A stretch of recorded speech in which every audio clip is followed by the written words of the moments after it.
Okay, part 3. Exercises 12 through 15. So first off, number 12. How many even 5-digit numbers are palindromes? Now remember what we've said before. We ran into this problem on worksheet 2, I think. A palindrome is something that reads forwards and backwards the same. So a popular one, the word race car, my favorite, taco cat, and numbers can be palindromic too. Stuff like that. So this is the type of thing that we're going to try to generate. And because it doesn't say any restriction otherwise, we're going to have to presume that we're allowed to repeat digits in this number. So an example of a 5-digit even numbered palindrome might be 8, 3, 0, 3, 8. Not only are we going to have to assume that we're allowed to repeat things, to make a palindrome, repetition is absolutely necessary, at least through these two things. But we want to presume that even here, we could pick the exact same number. So that's how we're going to look at this. So let's start to look at this. Because the repetition is allowed, we can't use a permutation or a combination here. So we're going to look at it this way. Palindromes. Here's the trick of it. You know it's an even number. So if we're looking at the ones digit, we're thinking about it being 0, 2, 4, 6, or 8, right? But think about the nature of a palindrome. Whatever goes here has to go here. We're creating a counting number. So we actually can't start the number with that 0. So in fact, we're really limited to 4 numbers to go here. And whatever I put there will also go here. Now, if you like, if it makes more sense, you're like the arrow's pointing there and you wrote a 1. Because of the commutativity of multiplication, we could, if we wanted to, write it like that. However you want to do it is fine.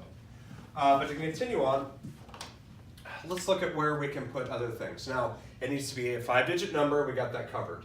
It needs to be even, we got that covered. It needs to be a palindrome, we're working on that. So let's continue to work on that.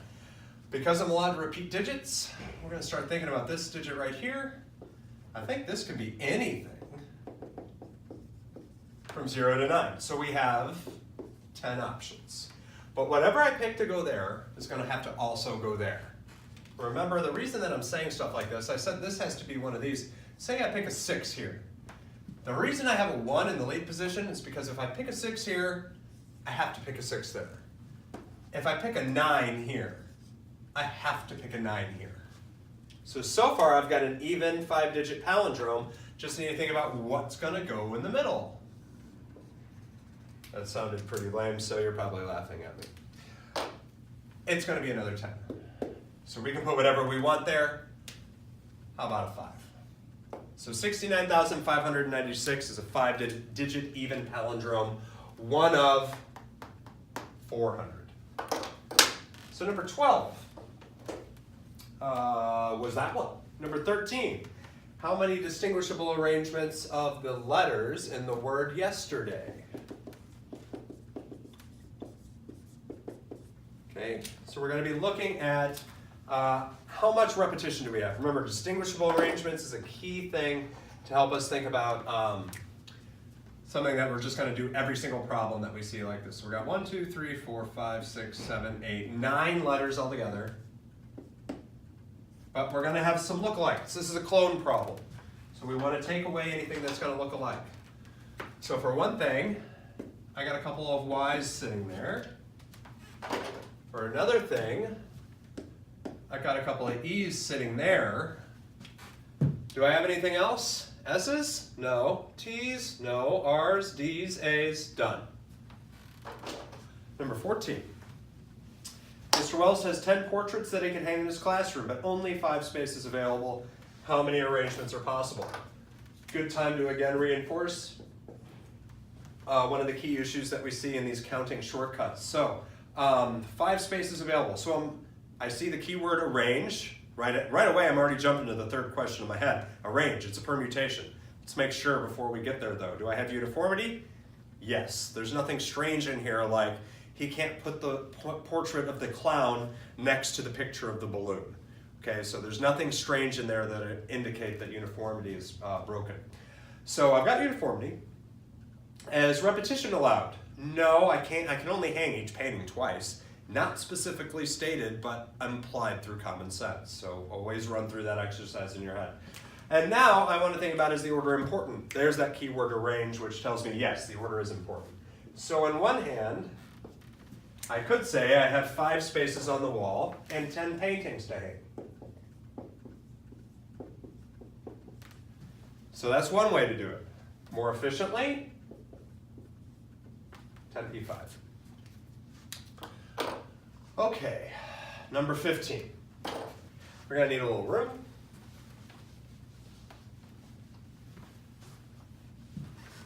So number 15, it's about rolling some dice. We've got 3 6-sided dice in this particular problem. And I've got an ABC. So part A asks, how many sums are possible?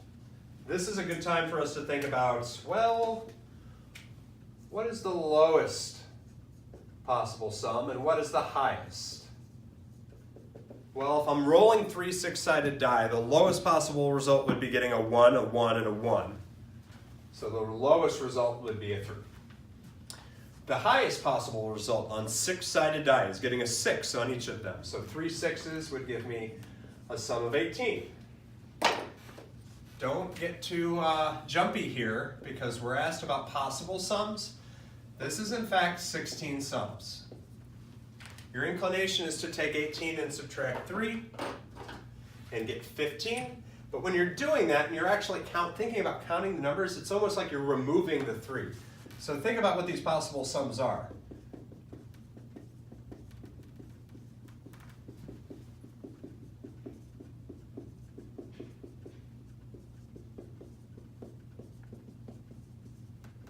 If you want to pause the video and count those, that is 16 numbers. Now, here's the deal. Some of you, if you did this problem before watching this video, you may have said, well, what about, those possible outcomes of 6 times 6 times 6 and getting 216 possible outcomes? Those are possible outcomes. These are possible sums. So like I get 3 from getting 1, 1, 1. One of the ways for me to get a 7 is 1, 1, 5. So the chain of the 3 results, those are elements of your set of 216 possible unique rolls. All of these sums also can occur, but each of them occur in different frequencies. So we're going to look at that a lot more when we talk about probability next semester. Anyway, 16 sums. Part B.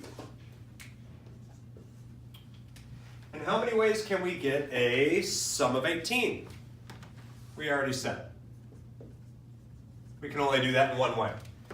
There's only one way to get an 18, by rolling 6s on each of the 3 dice. There's no other way to do it. If only we could be so curt with the answer to part C, where we're going to ask in how many ways can a sum of 10 be obtained. So here's the thing with these types of distributions. The closer to the center you are, the more ways there are going to be for it to happen. Like there's only one way for 3 to happen. There's only one way for 18 to happen. Then you get some more for 4 and 17. And the further inside you go, the more you get. So, and unfortunately, like we've said before, the only way to deal with sums of dice rolls is to list them out. So, if you notice, well, I won't show you the paper, it'll kind of give away what I'm going to do. But if you look at your paper, I didn't give you all that much room to do this. A lot of times we've made vertical lists, but I'm going to make a horizontal list. And remember that I said that I had a red, a green, and a blue die? So here's how I'm going to do it.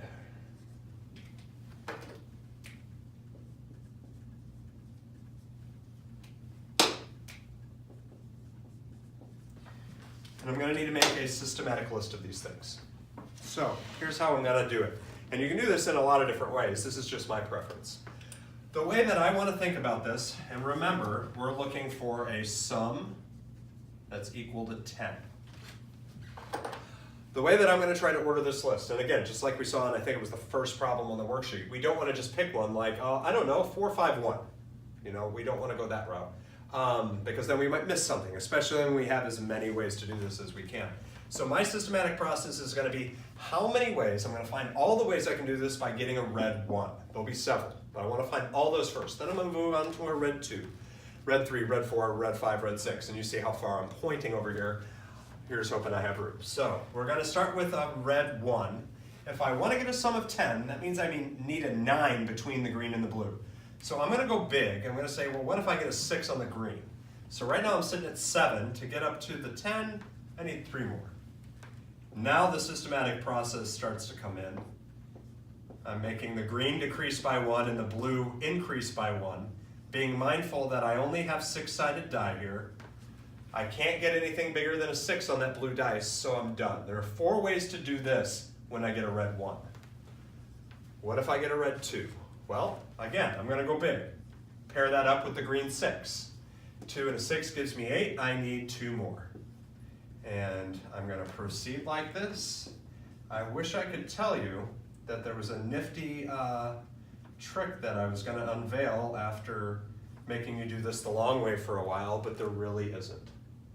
Unless we really wanted to mark all these things out and find some sort of pattern like Pascal's triangle, there's really no other way to do this. So I'm going to continue.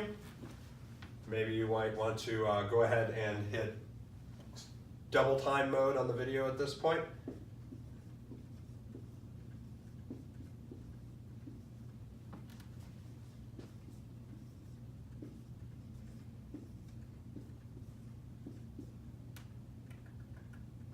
Now here's an interesting point. I have been able to do 1, 6, 2, 6, 3, 6, but I don't want to do 4, 6 now because that'll take me to the 10 and I can't get a 0 here. So now I'm going to have to start going down. So this will get me my 10.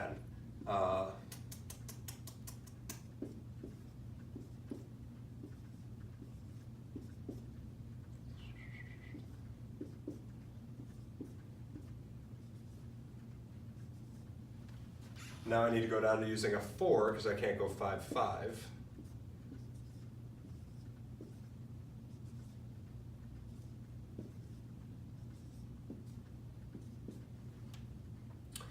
Now the 6s, go down to the 3.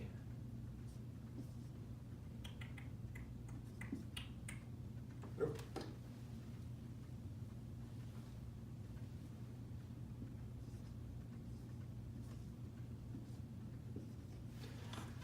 So, got a little scrunchy there at the end, but there are all the ways to do it.